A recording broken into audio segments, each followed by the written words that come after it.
on me, quite frankly, are attacks on science. Because all of the things that I have spoken about consistently from the very beginning have been fundamentally based on science. Really? But remember, Fauci is the science. But after 4 vaccine shots and double masking, Fauci somehow got COVID, and then this happened.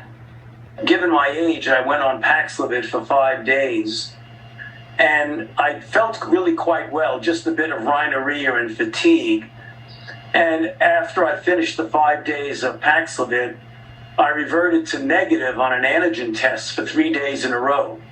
And then on the 4th day, just to be absolutely certain, I tested myself again, and I reverted back to positive by the antigen test. The next day or so, I started to feel really poorly, much worse than in the first go-around. Oh, we told him it doesn't work. Said that months ago. And now he's taken another round of Paxlovid. So what does the science say? The CDC and the FDA both say there's no evidence of benefit to a second round of the drug, let alone benefit to the first round if you've been vaxxed or have had COVID previously. We covered this months ago, but here we are with Dr. Peter McCullough, again, epidemiologist, cardiologist, also author of Courage to Face COVID-19. Dr. McCullough, what in the heck is going on here with Fauci?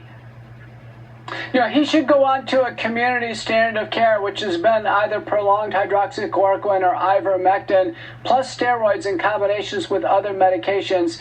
Paxlovid has really struggled to join a community standard of care multi-drug regimen. And you know, he's basically a classic case example of what the CDC warned on May 24th of this year. They said, listen, those who are fully vaccinated, based on 3 papers, Gupta, Charnes, and Carlin, that in fact, if we rely on Paxlovid alone, there can be rebound and get worse about 2 to 8 days after they finish the initial course.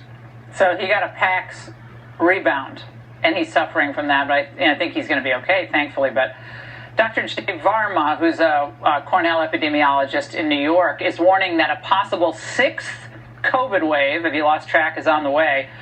Dr. McCullough, are vaccines making the waves more inevitable? Because you've been discussing this for some time with the antibody-dependent enhancement going on.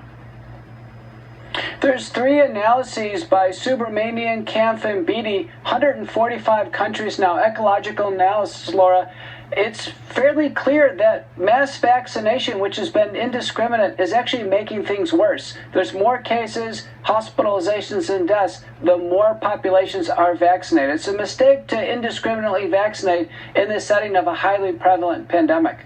You know, in New York, where we were last several weeks, we've been in New York a lot, and they have these COVID-19 tents. Have you seen them in the street corner in New York? You just walk in anytime. Is there any reason to even have that? I mean, obviously it's expensive, but they're everywhere in New York still.